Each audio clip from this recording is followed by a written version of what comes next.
This is a DocTalk podcast short with Dr. Jenna Burton and me, James Piecowye. You've got a raspy voice today. Only a touch. A touch. You sent me in a note saying, oh, this is great. Going to be here on time. But just so you know, what's going on? What do you got?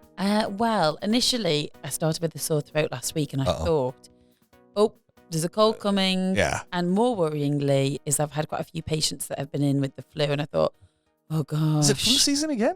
I think it's flu season every season. It's all the seasons. Yeah, okay.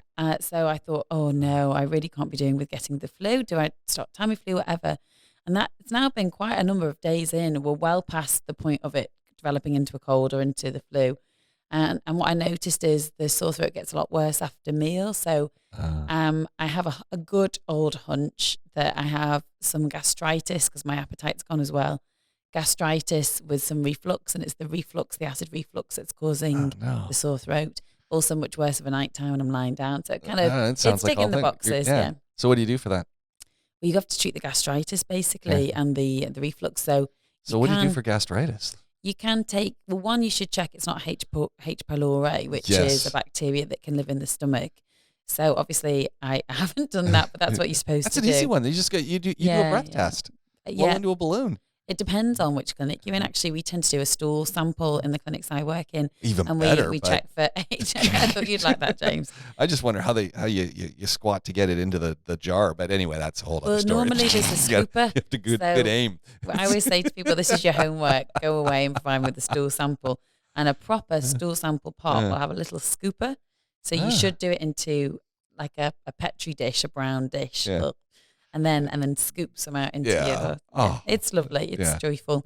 Dr. Neil uses the balloon. He uses the breath test. Does he? Right. I was actually thinking about going to see Dr. Neil. You should go see Dr. Neil. So rule out H. pylori and then treat the acid. So moderate your diet, reduce caffeine, reduce any alcohol. If you smoke, don't smoke.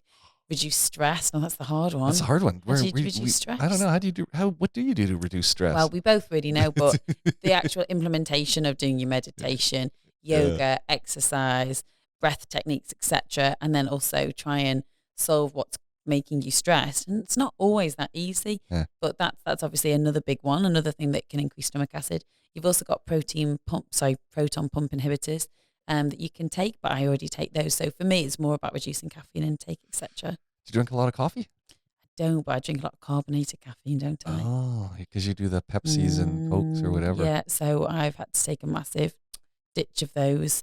How's that going for you? Well, it's not fun. But I have to do it because I need to save the lining of my stomach.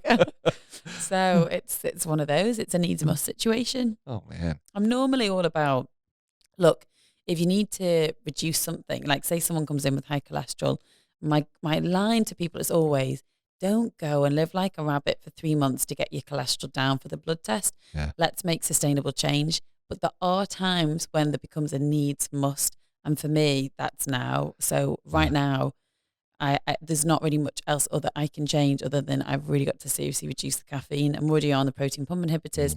I'm already doing as much as I can from a stress perspective. I don't really drink much alcohol. I don't smoke. So what's left? My diet's good.